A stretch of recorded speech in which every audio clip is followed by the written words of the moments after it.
सियावर रामचंद्र की जय.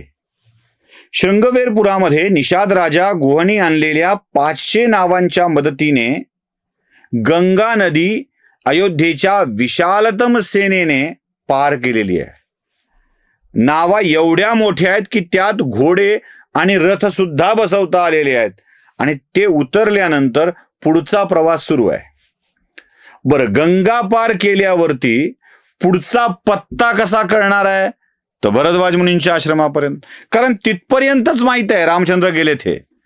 भरद्वाज मुनीच्या आश्रमातून पुढे कुठे जायला सांगितलं हे इकडच्यांना माहित नाहीये, कारण निषादराज गुहच्या दूतांनी भारद्वाज मुनींच्या आश्रमातून रामचंद्र संगम स्थळावरून दक्षिणेकडे असलेल्या चित्रकूट धामाकडे गेले आहेत एवढंच माहित आहे, वाट माहित नाही.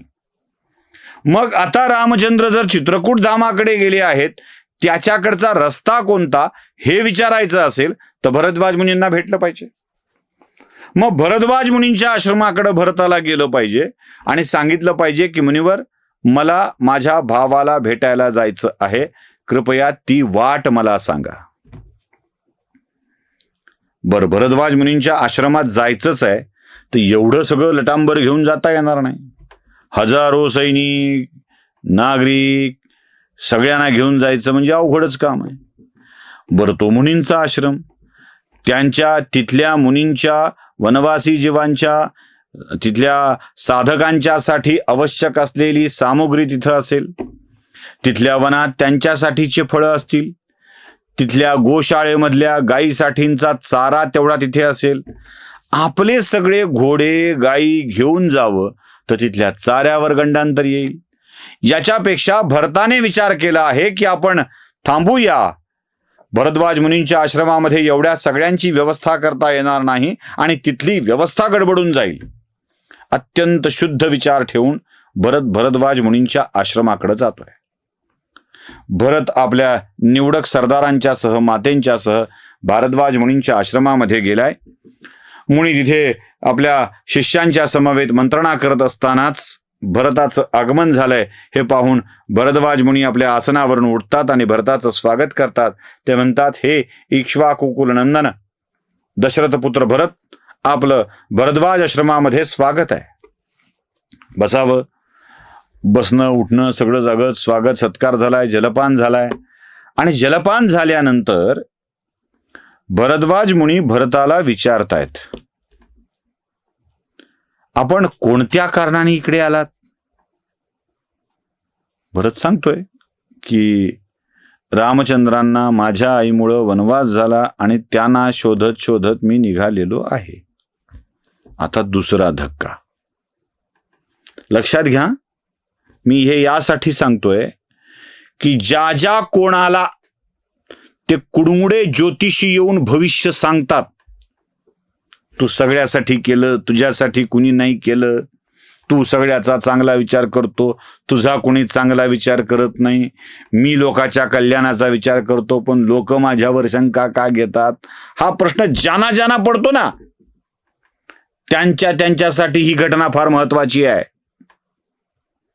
भरद्वाज मुनींनी भरताला प्रश्न विचारलाय ते सगळं ठीक, पण चित्रकूट पर्वतावर जाऊन रामाचं काही बरं वाईट करण्याचा विचार तर आपल्या मनात नाही ना. काय वाटावं भरताला. रामाच्या मित्राने शृंगवेरपूरच्या राजा गुहने हाच प्रश्न विचारला होता. आपल्या मनात काही वाईट तर नाही ना. ज्ञानसंपन्न तपस्वी अशा भरद्वाज ऋषींनी प्रश्न विचारावा, भरता मनात काही वाईट तर नाही ना. असेल तर बाबा नको जाऊ. हा भरताचा पराभव आहे, लक्षात ठेवा. हा पराभव नुसता भरताचा पराभव नाही, हा आपल्या सगळ्यांच्यासाठी येणारा विचार आहे. तुमच्या मनात खूप चांगले विचार असतील, हो, खूप चांगले विचार असतील, पण तुमच्या मनातले विचार चांगले आहेत हे जगाला पटलं पाहिजे, जगाला कळलं पाहिजे, तर तुमच्या मनातल्या चांगल्या विचारांना मान्यता मिळते. सारखं बघतोय आपण प्रत्येक ठिकाणी राजाने निर्णय घेतला की तो योग्य आहे, तो चांगला आहे, हे 4 जणाला पटवून द्यावं लागतं. आणि नाही दिलं तर गडबड काय होते? लोक राजाच्या विषयात शंका घेऊ लागतात. युद्ध का बंद केलं? आहेत ना आपल्याकडे शंका घेणारे. कन्व्हिन्स केलं पाहिजे. सुष्ट असो दुष्ट असो यांना सोबत घेऊन गेलं पाहिजे. त्यांचे विचार बदलले पाहिजेत. भरद्वाज मुनींच्या आश्रमात सुद्धा हाच जिव्हारी लागणारा प्रश्न भरताला विचारलेला आहे. मनात काही वाईट तर नाही ना? रामचंद्रांचं काही वाईट करण्याचा विचार तर नाहीये ना? पुन्हा खेदाने भरत म्हणतोय, मुनिवर, असा विचार आयुष्यात कधीही मनात येऊ नये हीच प्रार्थना त्या परमेश्वराकडे मी करतोय. रामचंद्रांच्या विषयात माझ्या मनामध्ये कधीही वाईट भावना येऊ नये एवढीच माझी इच्छा आहे.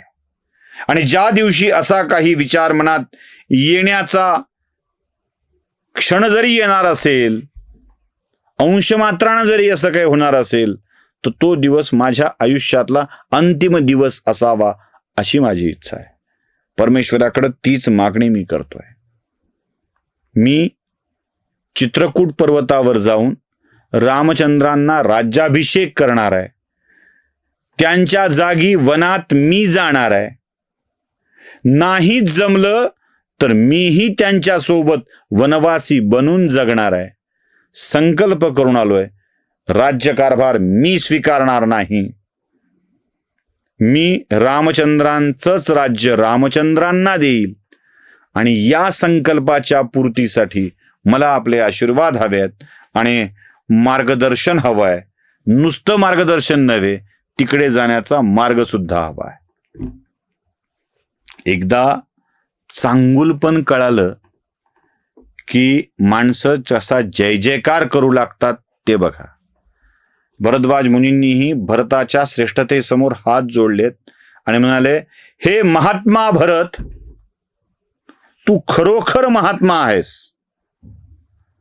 आपल्या हातात आलेलं राज्य हे आपलं नाही तर आपल्या ज्येष्ठ बंधूंचं आहे आणि ते त्यांनाच मिळायला हवं हा विचार तुझ्या मनामध्ये आहे. इक्ष्वाकू वंशात रामचंद्र जसे उत्तम जन्माला आले तसा तूही त्या कुळातला एक उत्तम पुत्र आहेस. त्या रघुकुलाची ख्याती तुझ्यामुळेही वाढणार आहे. हा तुझा भ्रातृभाव, हे तुझं बंधुप्रेम रघुकुलाची ख्याती अजून वाढवणारं ठरणार आहे. माझी तुला सूचना आहे, विनंती आहे की तू आपल्या सैन्यानिशी आलेला आहेस. माझ्या आश्रमात आजचा मुक्काम करावा आणि तुझ्या सैन्याला, अयोध्या नगरवासियांना या भरद्वाज मुनीच्या आश्रमाचा पाहुणचार घेऊ द्यावा. तुम्हाला मुनिवर, अहो थोडं नाही आहे, तुमचा ऋषीचा आश्रम, इथे सगळं ते कोलाहल करतील, गोंधळ घालतील. ते म्हणाले, असू देत, सगळ्यांना घेऊन ये, श्वापदांच्या सह सगळ्यांना घेऊन ये. भरताने सगळ्यांना आज्ञा दिली आहे. आणि काय आश्चर्य, हजारो लोकांना पोट भरून जावं एवढं उत्तम अन्न भरद्वाज मुनींच्या आश्रमातून मिळालंय. सुग्रास भोजन मिळालंय. सगळ्या प्राण्यांना उत्तम अशा स्वरूपाचं खाद्य मिळालंय. आणि अत्यंत तृप्त मनाने ती रात्र भरद्वाज मुनींच्या आश्रमात काढून पुढच्या प्रवासासाठी भरद्वाज मुनींच्याकडूनच आशीर्वाद घेऊन भरत निघणार आहे. ही रात्र तरी भरताला पुन्हा एकदा आपलं मोठेपण सिद्ध करायला लावणारी ठरलेली आहे. आणि आता पुढे काय होत आहे, भरताचा प्रवास कुठे होणार आहे आणि तिकडे चित्रकूट पर्वतावर काय होत आहे ते बघूया पुढच्या भागामध्ये. सियावर रामचंद्र की जय.